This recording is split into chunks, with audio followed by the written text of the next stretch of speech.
Your air conditioning system uses a special refrigerant gas which cools the air that is blown through the vents and into the passenger compartment, providing in-car comfort during the hot summer months.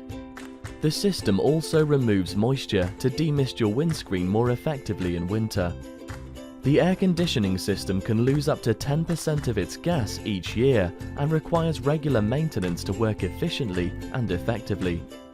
The aircon system is lubricated by a special oil that circulates through the system with the refrigerant gas.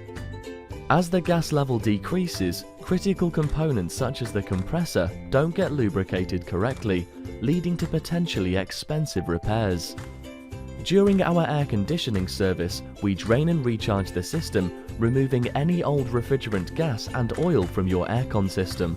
We then check hoses, filters, belts, and connections and make sure the compressor and condenser are working correctly. A vacuum test is performed to ensure there are no leaks or damage in your air conditioning system that could cause the gas to escape.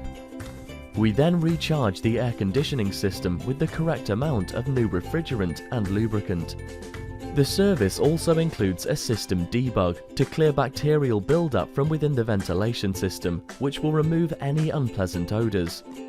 Following your air conditioning service, you can be confident that the air in your car is clean and that the system is working efficiently and effectively.